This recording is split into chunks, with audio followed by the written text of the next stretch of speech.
আপনার যদি মনে হয় ভূগোল অনেক একঘেয়েমি বিষয়, তবে আজকের ভিডিওটা আপনার জন্য।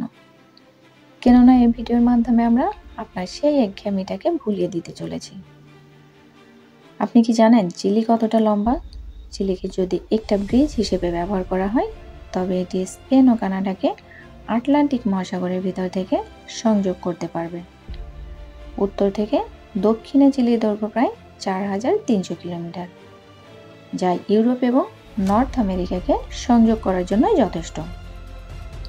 ব্রাজিলের পূর্ব প্রান্ত থেকে আফ্রিকার দূরত্ব 2900 কিলোমিটার। অপরদিকে ব্রাজিলের পূর্ব প্রান্ত থেকে এর পশ্চিম প্রান্তের দূরত্ব প্রায় 4300 কিলোমিটার।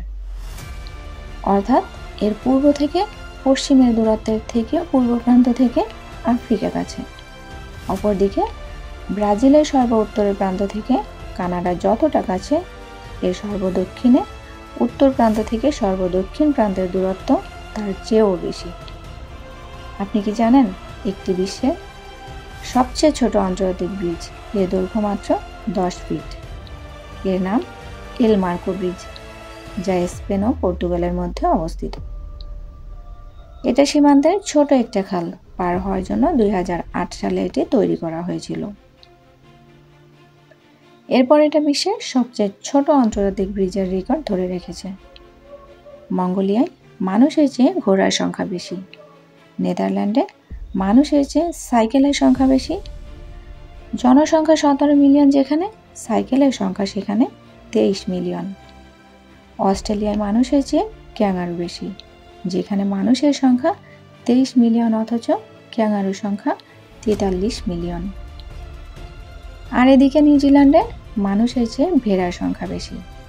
মানুষের সংখ্যা 5 মিলিয়ন, পক্ষান্তরে ভেড়ার সংখ্যা 27 মিলিয়ন। ভিয়েতনামে 95 মিলিয়ন মানুষের বিপরীতে 60 মিলিয়ন মোটরসাইকেল রয়েছে। এশিয়া মহাদেশে সর্বমোট যে ভূমি রয়েছে তা চাঁদের মোট ভূমি থেকে বেশি এবং অস্ট্রেলিয়া চাঁদ থেকে বেশি চওড়া। এছাড়াও প্রশান্ত মহাসাগরের আয়তন এত বড় যে এর ভিতরে 5টি চাঁদকে ফিট করা যাবে। আপনি কি জানেন যে রাশিয়া এত বড় যে এর ভিতরে 11টি টাইম জোন রয়েছে? তবে আরও আশ্চর্যের বিষয় হলো ফ্রান্সে রয়েছে 12টা টাইম জোন। কিন্তু কিভাবে? কারণ বিশ্বের বিভিন্ন প্রান্তে ফ্রান্সের অনেক কলোনি ছড়িয়ে ছিটিয়ে রয়েছে। আলজেরিয়া আফ্রিকা মহাদেশের সবচেয়ে বড় দেশ, যার আয়তন 23,81,741 স্কোয়ার কিলোমিটার।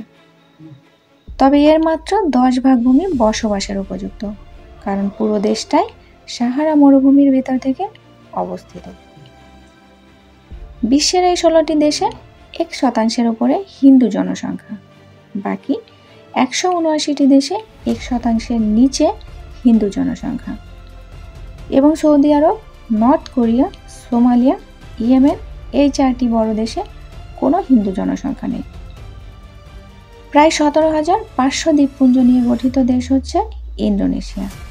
সৌদি আরবের রাজধানী রিয়াদ থেকে পর্তুগালের রাজধানী লিসবনের দূরত্ব প্রায় 5,400 কিলোমিটার। অপরদিকে ইন্দোনেশিয়ার পূর্ব প্রান্ত থেকে পশ্চিম প্রান্তের দূরত্ব প্রায় 5,300 কিলোমিটার। তাহলে বুঝতেই পারছেন যে ইন্দোনেশিয়ার বিস্তৃতি আসলে কতটা বিশাল।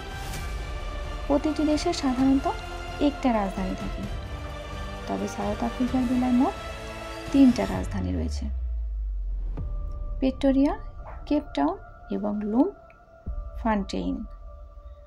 অপরদিকে প্রশান্ত মহাসাগরের দ্বীপ নাইরু একমাত্র দেশ যার কোনো রাজধানী নেই।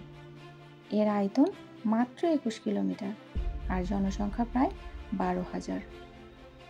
এশিয়ার সবচেয়ে পূর্বের দেশ উত্তর কোরিয়া থেকে রাশিয়ার বর্ডার পার করে প্রায় 6,000 কিলোমিটার পাড়ি দিলে ইউরোপের সর্বপশ্চিমের দেশ নাইরুতে যাওয়া সম্ভব।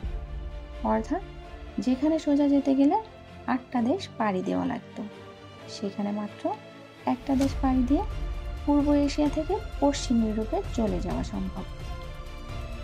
পাপুয়া নিউগিনির জনসংখ্যা প্রায় 1 কোটি এবং আয়তন 4,62,840 বর্গ কিলোমিটার।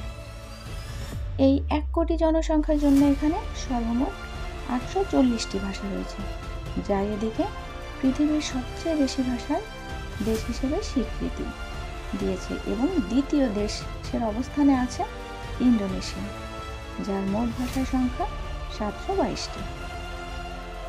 তো প্রিয় বন্ধুরা, কোন ফ্যাক্টটি আপনার কাছে সবচেয়ে আশ্চর্যজনক মনে হয়েছে কমেন্টে তা জানিয়ে দিতে ভুলবেন না।